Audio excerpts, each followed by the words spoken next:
네, 추석 연휴 막바지 여야가 논평으로 신경전을 벌이고 있습니다. 특히 개천절을 맞아 여야의 화두는 광화문 집회였는데요. 이번 집회의 양상과 여파는 다음 주 국정감사 등 전국에도 적지 않은 영향을 미칠 것으로 보입니다. 네, 두 분과 정치권 소식 짚어보도록 하겠습니다. 최창열 용인대 통일대학원장, 장성호 건국대 미래의지식 교육원장 모셨습니다. 어서 오십시오. 네, 안녕하세요. 네. 안녕하십니까? 추석 연휴에 방문해 주셔서 감사드리고요. 개천절 메시지, 정당이 각자 낸 메시지가 좀 온도차를 보이고 있습니다. 정쟁 대신 민생, 이제 민주당은 개천절 집회 걱정하면서 이제 이런 메시지를 냈고요. 국민의힘은 이제 경제와 안보 등에서 정부 여당의 실정을 이어가고 있다. 이렇게 비판을 했습니다. 먼저 두 분께 같은 질문 드릴 텐데요. 어떻게 좀 들으셨습니까, 최 교수님? 일단 이제 개천절 오늘이 지나면 이제 바로 국정감사입니다. 예. 추석 연휴가 끝나면. 근데 지금 여야가 여러 지금 국면에서 대립하고 있잖아요. 추미애 장관 아들 병역 관련 문제는 뭐 검찰의 수사 결과가 나왔습니다만 야당은 계속 이제 문제를 제기하고 있고 또 북한군에 의한 우리 민간인 피격 사건 이 부분도 지금 해결이 전혀 안 돼 있는 상태거든요. 네네. 이런 부분들로 아마 이제 국정감사나 여러 국회 활동에서 강대강으로 부딪힐 거거든요. 네.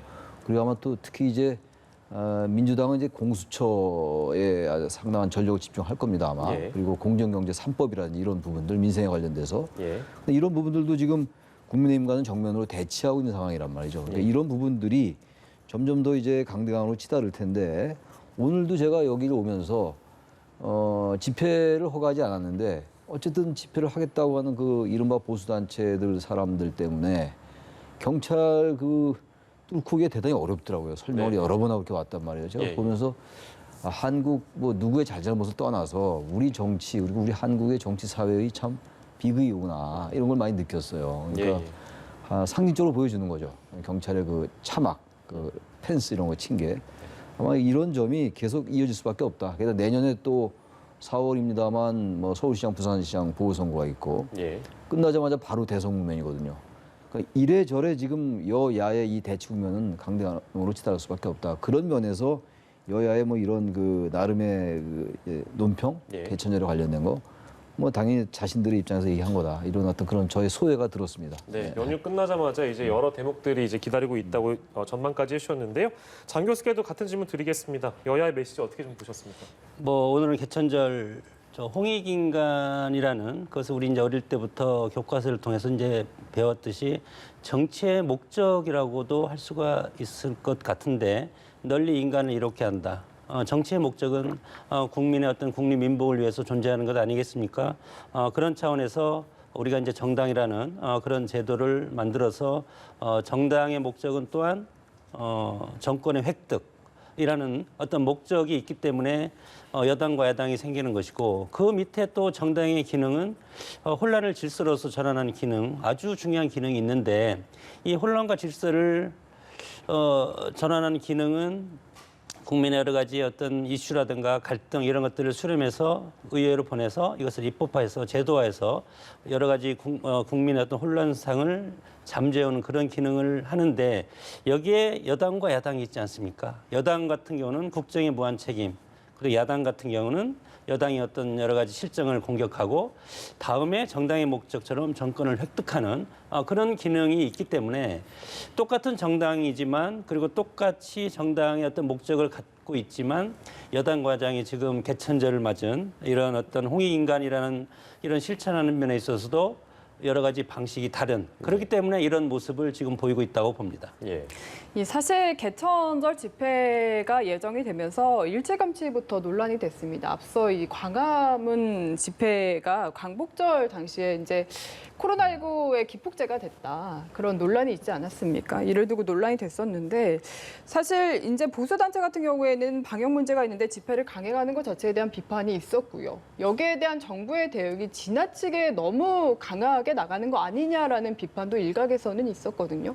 여기에 대해서 좀 어떻게 생각하시는지 교수님. 제가 이제 웬만하면은 이제 양쪽에 다 문제가 있다 뭐 이렇게 말씀드리겠는데 예. 저는 정부의 대처가 전혀 문제가 없다.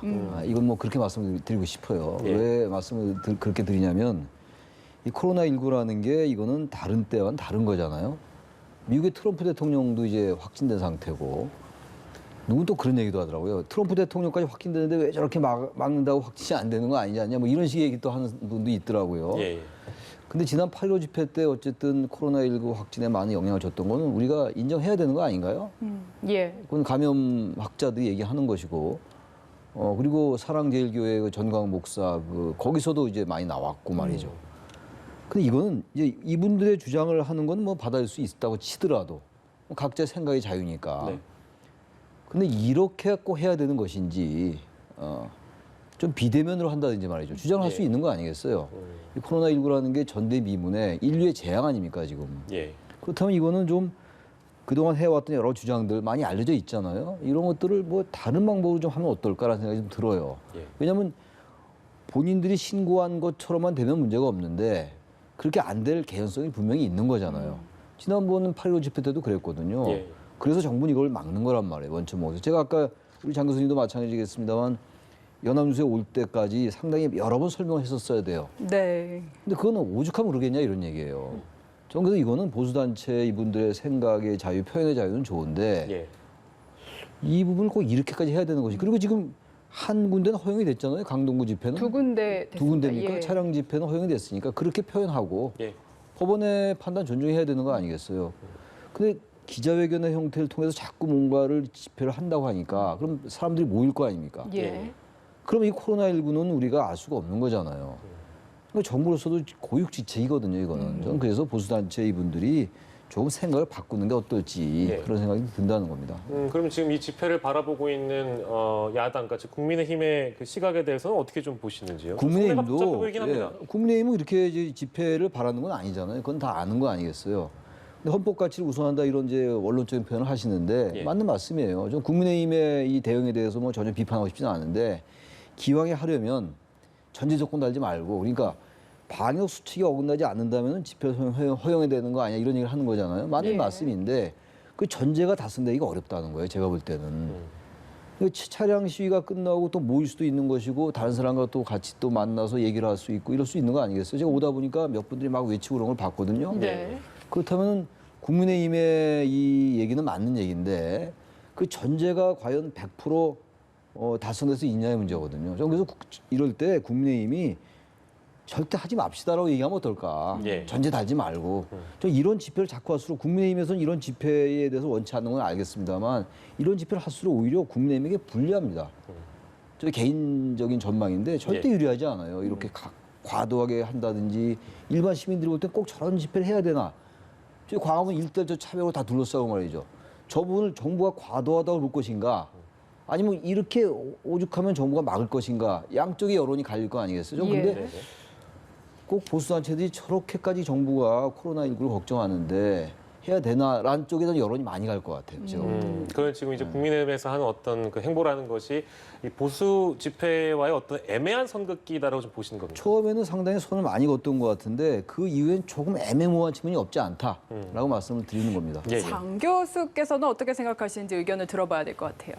글쎄요, 뭐 이제 군중 심리라는 것이 우리가 예측할 수가 없을 것이고 특히 이제 우리 정치 문화가 지난 박근혜 정부 때부터 탄핵과 관련해서 촛불 집회 그리고 태극기 집회 이것이 광장의 정치로서 이렇게 관성화된 것들이 지금 계속 이어지고 있다고 보는데 네네.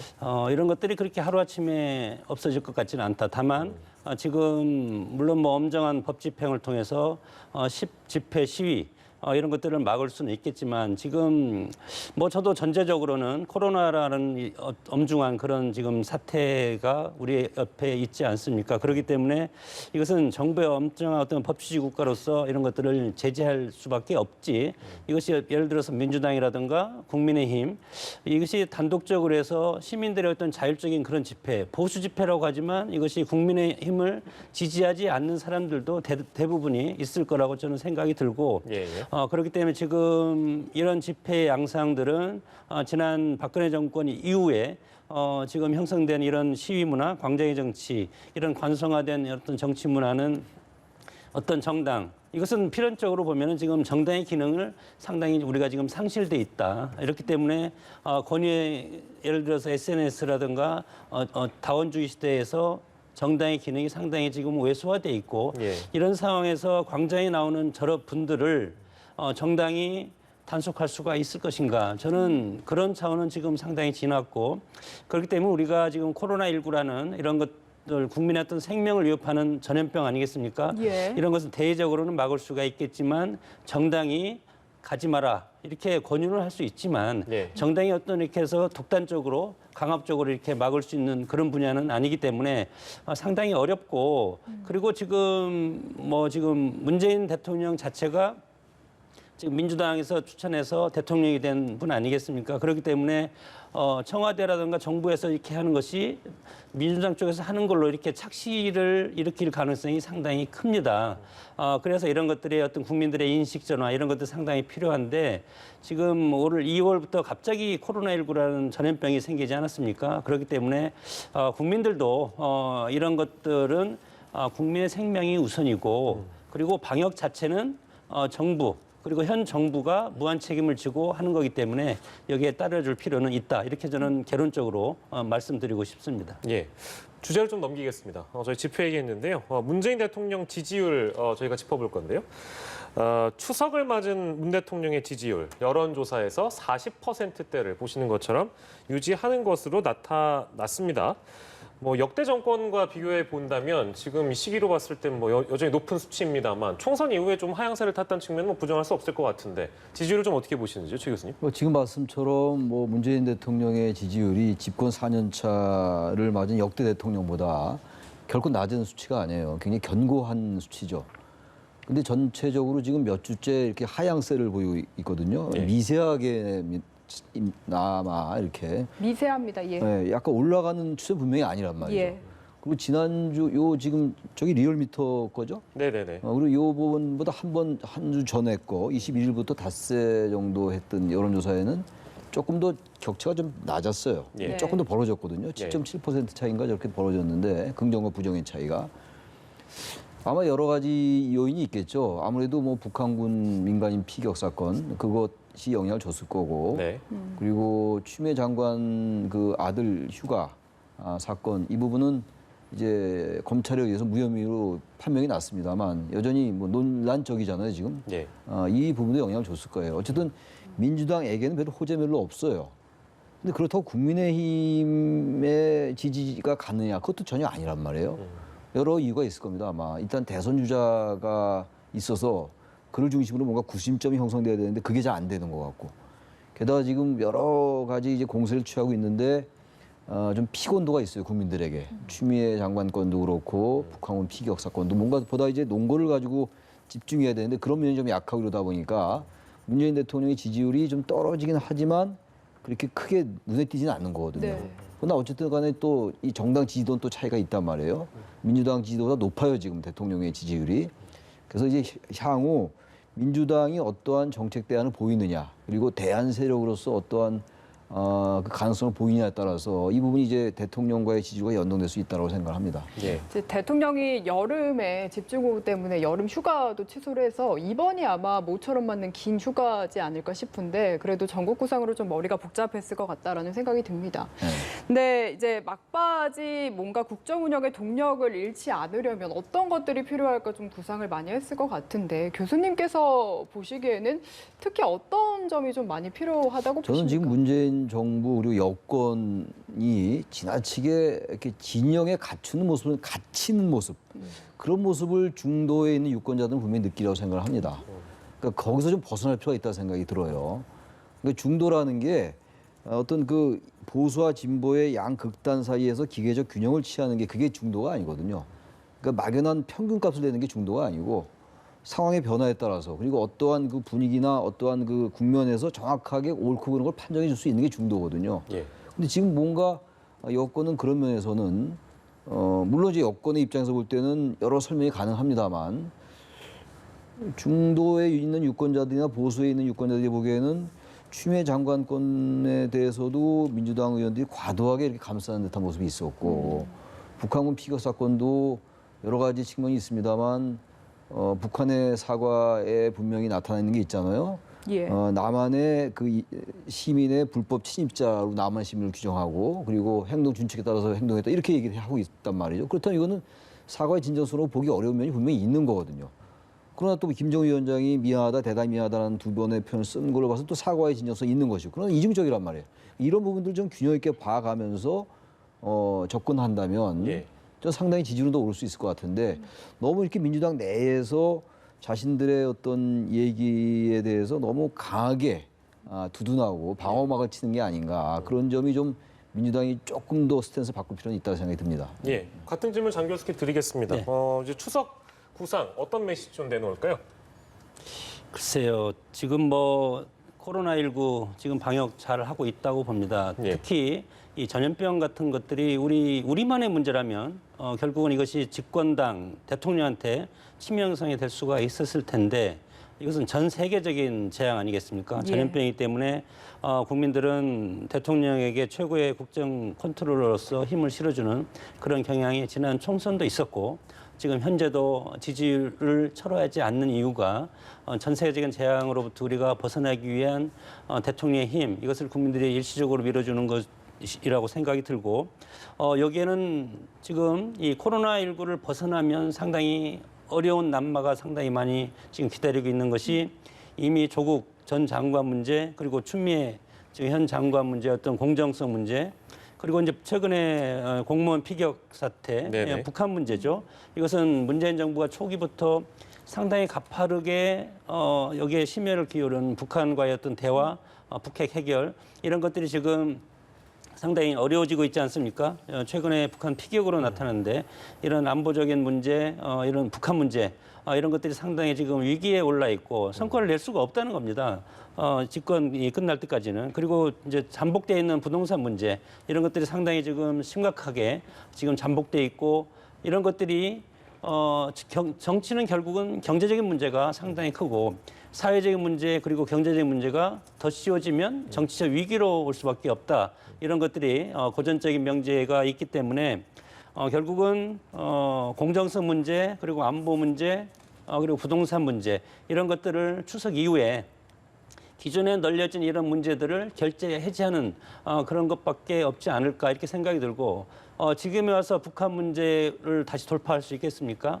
그런 건 시간적으로도 어렵고 북한도 새로운 정권과 일을 하기를 앞으로 이제 원하지 않을까 이런 생각이 들기 때문에 지금으로서는 문재인 정부가 지지율 관리를 하면서 물론 코로나 방역에 최선의 노력을 하면서 지금 펼쳐지고 있는 여러 가지 갈등 문제 이런 것들을 해결을 해야만이 그래도 다시 재집권의 바탕을 또 만들 수 있다 그렇게 저는 생각이 듭니다. 예, 알겠습니다. 세부적으로 이제 두 분께서 짚어주신 이제 여러 메시지들, 추석 구상 이후에 어떤 승부수를 대통령이 띄울 것인가에 대한 내용들 좀 짚어주셨는데요. 뭐 정부 여당 포함해서요. 세부적으로 보면 이제 가장 많이 이제 예상되는 부분이 우리 정부는 이제 북한과 관련된 이슈에 대해서 어떻게 대처할 것인가, 앞으로 어떻게 대응할 것인가에 대한 관심이 제일 많을 것 같습니다. 뭐 추석 밥상에서도 가장 많은 이제 논의가 됐던 주제일 텐데요. 그 주제만 딱 저희가 짚어본다면 우리 정부는 앞으로 좀 어떻게 대응해야 한다고 보십니까? 그 북한이라는 존재가 우리에게는 아주 대단히 모순적인 존재이면 틀림없어요. 지금 어떻게든 남북 관계를 다시 이제 협력 관계로 바꿔놔야죠. 그리고 북미 비핵화 협상이라는 게 있는 거니까 그러니까 북미 관계와 남북 관계는 같이 연동돼 있는 거잖아요. 예. 그럼에도 불구하고 북미 비핵화 협상과 별개로 이렇게 대북 제재라는 게 있기 때문에 남북 관계를 뭔가 어떤 물꼬를 좀 터야 돼요. 이인영 장관이 들어선 다음에 뭔가 노력을 하고 있는데 지금 북한은 그런 쪽엔 별로 관심이 없는 것처럼 보인단 말이죠. 게다가 이번 사건 같은 경우가 북한이 뭐 이른바 이례적으로 빨리 사과는 했습니다만 북한의 태도는 변한 게 하나도 없어요, 지금. 우리가 공동조사를 요청을 했죠. 북한이 아무 답변이 없거든요. 네. 네네. 그러니까 속된 말로 딴청을 부리고 있단 말이에요, 지금. 그럼에도 불구하고 어쨌든 북한과 뭔가를 자꾸 협력을 이끌어내야 되는 것이고 또 정부로서는 또 임기가 말로 다가올수록 뭔가 성과를 내야 된다는 조급함이 분명히 있을 겁니다, 아마. 예. 이런 것들 같이 잘 관리를 해야 되는 건데 만만치가 않아요, 지금. 그래서 트럼프 대통령이 게다가 코로나까지 확진된 상태고 예. 대선 얼마 안 남았고 이제 미국 대선이 그러니까 당분간에 이 북미 비핵화 협상이라든지 북미 관계가 호전될 가능성이 높지는 않거든요. 이른바 뭐 옥토버 서프라이즈가 될 가능성이 낮아졌어요, 더 지금. 예. 트럼프 대통령의 저 확진 때문에. 예. 그때 우리 정부도 점점 어려워지는 거란 말이죠. 그렇다면은 남북 관계는 적어도 국민 감정이라는 게 분명히 있는 거거든요.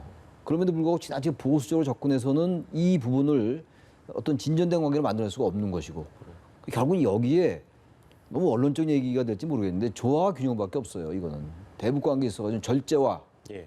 그리고 조화, 균형, 중용 이런 것들이 전제되지 않고 너무 한쪽으로만 쏠리게 되면은 자신도 모르게 매몰돼 쏘여 있는 거거든요. 이번의 경우에도 이번 사건의 본질은 우리 시민이 무참하게 살해된 건데 남북 관계를 같이 가야 되다 보니까 정부로서는 남북 관계를 이번을 계기로 뭔가 바꿔야 된다는 그런 생각이 있었을 겁니다. 그건 저는 뭐 그 충족은 100% 선이라고 보는 것이지만 예. 또 일부 국민 일반이 보기엔 또 근데 이 우리 국민이 살해된 거에 대한 그 중점이 너무 약한 거 아닌가라는 또 비판이 존재했던 거 아닙니까? 네. 그러니까 이걸 어떻게 잘 조절해 내냐의 문제예요, 결국은. 그러니까 어느 한쪽에 너무 치우치지 말라는 것. 남북 관계를 과도하게 의식을 해서 성과를 너무 빨리 내려 한다면 오히려 결과가 나빠질 수가 있거든요. 그 조급증에서 벗어날 필요가 있다. 이제 그런 조언을 좀 드리고 싶습니다. 예, 알겠습니다. 오늘 두 분 말씀은 여기서 정리하도록 하죠. 최창렬 용인대 통일대학원장, 장성호 건국대 미래지식교육원장과 이 시간 함께했습니다. 교수님 고맙습니다. 감사합니다. 네.